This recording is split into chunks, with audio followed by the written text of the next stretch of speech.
And we got Cam Stewart, which means we have got it going on. Cam's live from Chicago. Here I am in Flower Mound, Texas. And somehow, thanks to the gods of, I don't know, technical gods, whatever, here we are. We're making it happen. Cam Stewart from Locked On Baylor, Locked On, what was it, Locked On NHL? Locked On NHL Game Night. Which, by the way, was a resounding success. Big time success. So much they're extending us, Pete. They're actually having us do some season previews this summer, starting July the 7th. So You'll get even more of me talking hockey. Yeah, huge success. Really boosted the numbers like big time for that channel. Resounding success. Cam, that's because you're wildly talented. So that's great to hear. No, that's great to hear. And I want to tap into your wealth of knowledge. I have so many different things I want to touch on. First question for you. You have some experience on this. We were talking about it earlier. I feel like the secret sauce to the Rockets going forward, yeah, that's great. They got Kevin Durant. How good of a fit is Ime Udoka for the Rockets? How excited should Rockets fans be about that whole formula, right? The whole potion they have. Yeah. But Ime Udoka is the chemist now. And, it was under a dark cloud of controversy that the Celtics lost him, but he's a great coach. Yeah, they didn't fire him because he wasn't a good coach. That's for sure. Ime is a terrific coach. I think they in a way got really lucky that their next guy was pretty good too. I still really like Joe Mazzulla.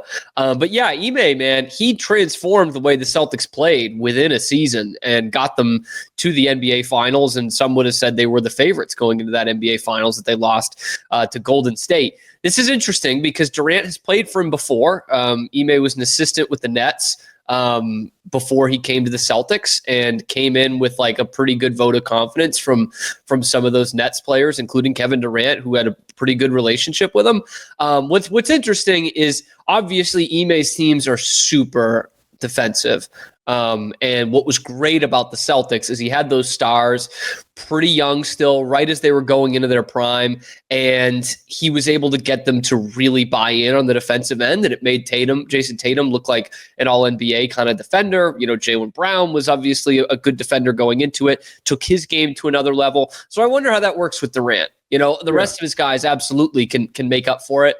Durant was never a terrific defender. He was fine. And obviously his best days are behind him in terms of his mobility and things like that. Can still fill up a score sheet on the offensive end, but that will be interesting. How much of a contender are the Rockets this year? I don't think many people thought of them as contenders last year, even as the number 2 seed. All right, Caitlin Clark, 1 of 17 for her last 17 3-pointers. Is that hold on now? Is that a big deal? Or no deal, or little deal? Well, anything that Caitlin Clark does is a big deal, right? That's a big deal. I mean, I don't know. It's not like you haven't really had a chance to talk about this. Give me your take on it. I can tell you got a little something coming here. Well, no, I was just about to say something that's just going to sound bad because I think of this, women's basketball and specifically women's professional basketball, which is starting to look more and more like the NBA game in terms of how much they're shooting, what those shooting percentages look like. But it is akin to what the NBA was shooting wise, like right before the big Steph Curry splash onto the scene, right? And then everybody started shooting threes. So 10 years ago, a 1 for 17 stretch in the middle of a season wouldn't look like a bad deal for even a decent NBA shooter. Just be like, all right, that's a tough stretch. But now it would look like a huge deal because these guys are all supposed to hit 40%. And that's starting to translate to the women's game too. You need to, the best shooters are shooting between 35 and 40%. That's where you need to be. And Caitlin Clark is one of the best shooters. So I guess it is a big deal, but everything Caitlin Clark does is a big deal. I find it fascinating, kind of the way that some of her peers treat her around the league. Not that it's hey, I mean, all's fair in love and war. This is the pros, right?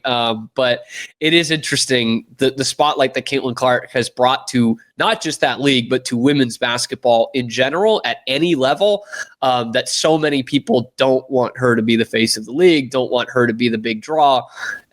There's so much negativity everywhere she turns. Do you watch any more women's basketball this year than you did in the past?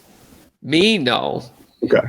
No, in fact, I watched the most women's basketball in my life when I was in college. When Baylor was obviously national championship level, I still watch a lot of Baylor women's basketball. But no, I don't watch WNBA. It's just I think I've reached my sports limit, Pete. I think I've reached my league's limit. I had to give up on lacrosse a few years ago, a sport I loved. So don't take it personal, WNBA. All right, Rafael Devers. The trade from the Red Sox to the Giants. He homers, right?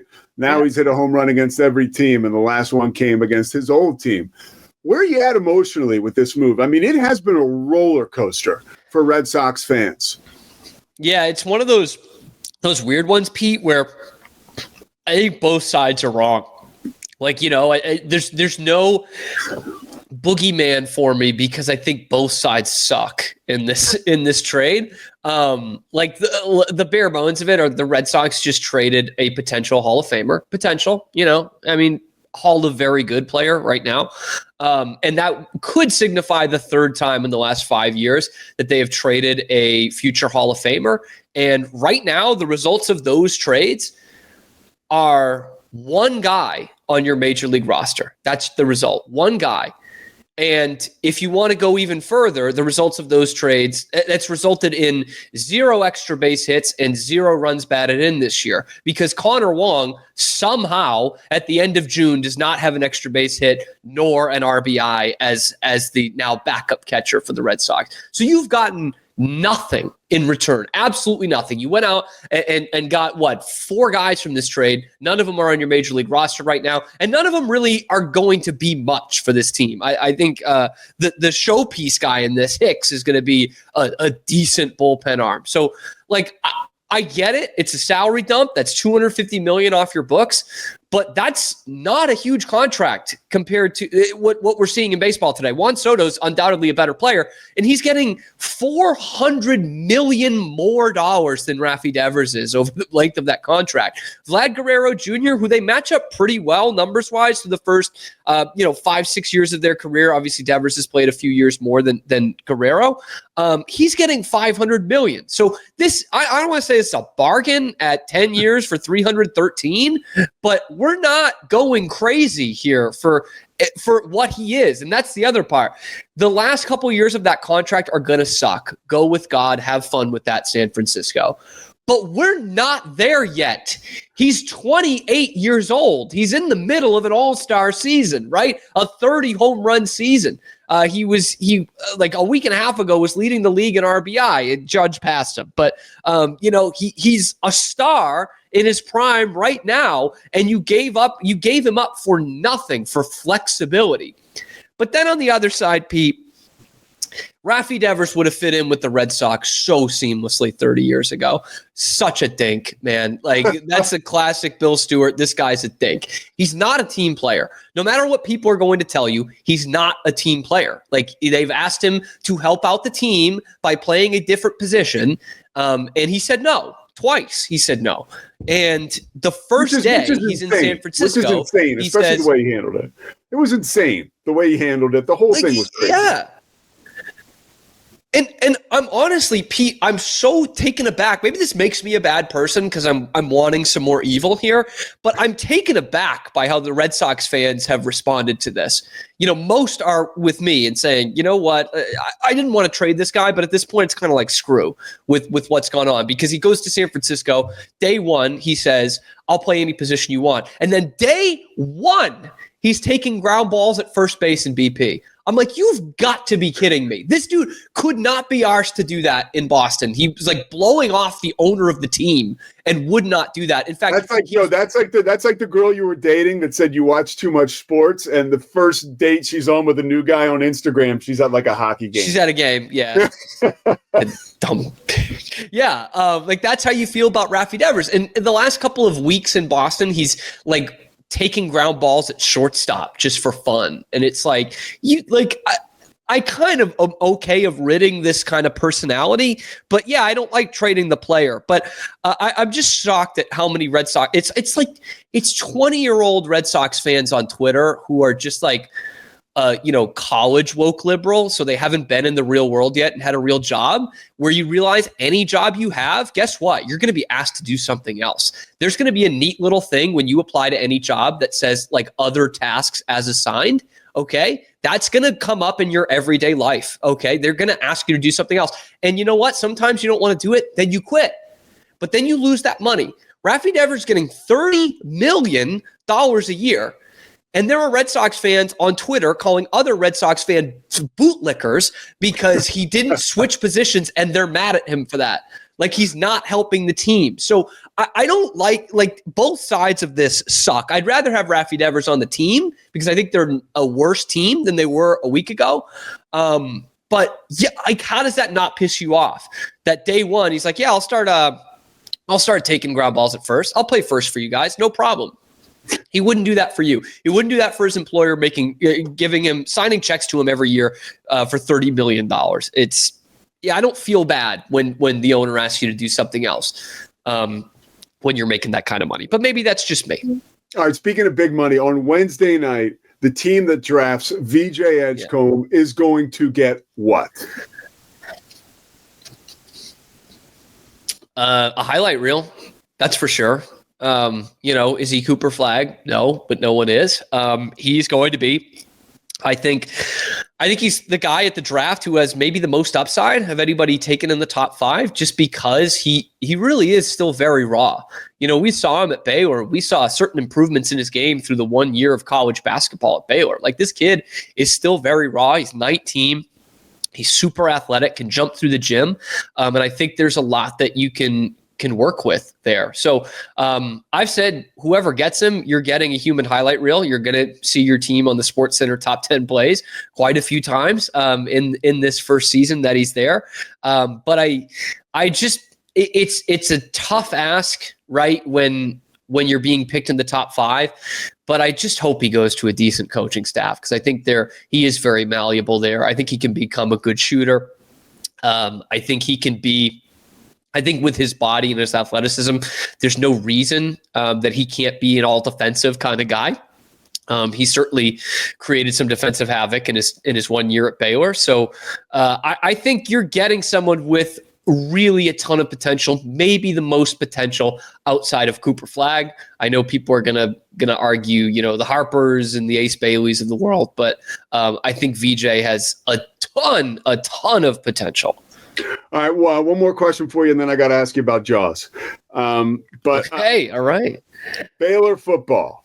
Ashton Hawkins. Is there an update there? And if there is or there isn't, what do you make of that, let's say, absence and its impact on Baylor's wide receiving core and offense? Is it something that Baylor fans should be concerned about, or is it something that's like, hey, BYU is going to have to move on without Jake Retzlaff? Like, Baylor can certainly find a way without Ashton Hawkins. So first one, is there an update? Yeah. So no update that I've heard. Nothing that says any kind of action has been brought against the NCAA.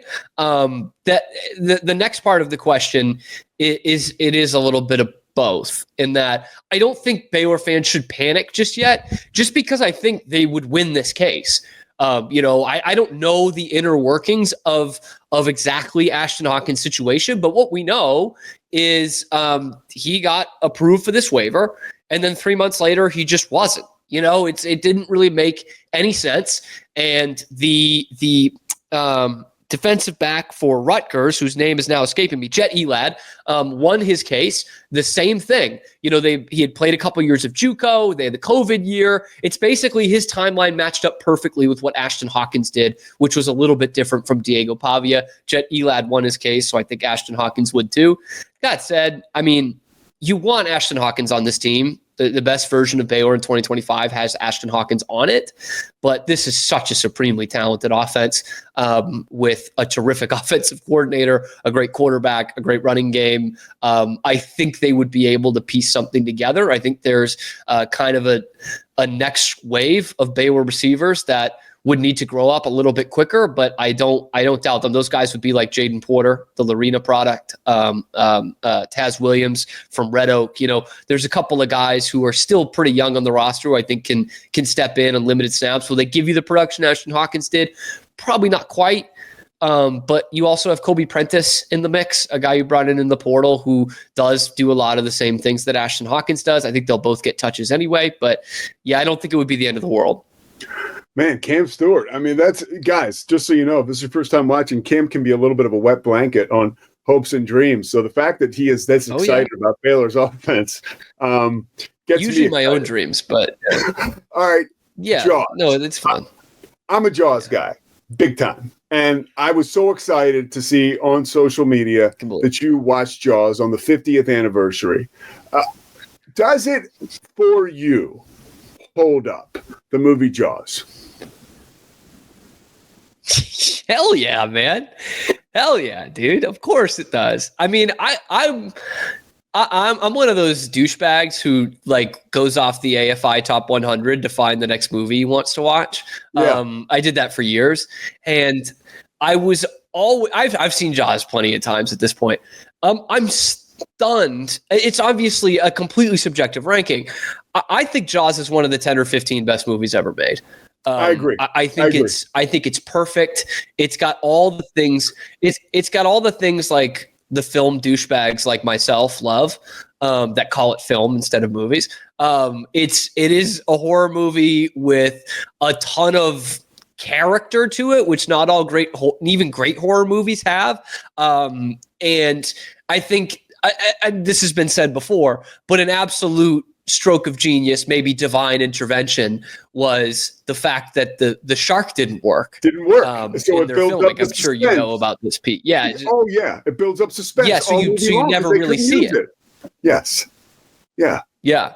And so that really kind of has the need for John Williams' score, which is obviously it's perfect for that movie. And I did notice that there's one great, the scene that everybody remembers, right? When Roy Scheider there's throwing the chum in, the police captain's throwing the chum in, and he first sees him and he perks up like that, and he goes back and tells Quint, you're going to need a bigger boat. That's the only time in the movie that you see the shark without the music. And it's perfect because up to that point, you've heard only the music every time. And so you know that there's danger. You know it's the shark. You know when it's not the shark, when it's the kids playing the prank. But this time, you are taken off guard just as much as the people on the boat are. And I think that, like, again, it's super like pulling hairs here, but that is such good filmmaking right there. Like, you're experiencing the thing that the guys on the boat are. And there's some other, like, I could get in depth with some of the camera angles and stuff that they do, but it's a perfect movie. It looks fantastic 50 years later. And one of the great things about when movies started to change in the 70s is it does feel a little more realistic. When they got grittier, it's like, okay, this actually feels like a real movie and not some, big kind of production, so to speak.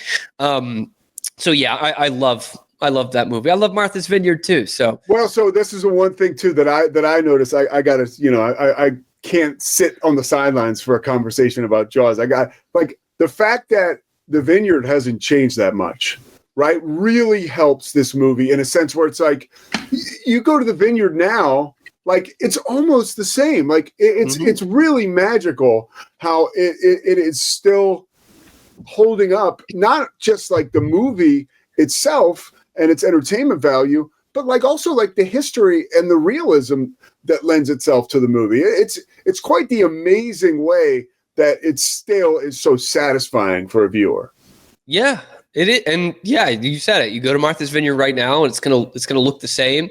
Yeah. It's gonna be still a big deal around the 4th of July. I don't think they would avoid closing the beaches if there was a killer shark out there. Murray Hamilton, one of the great villains in movie history, has also been compared to a president in office now. I've heard that.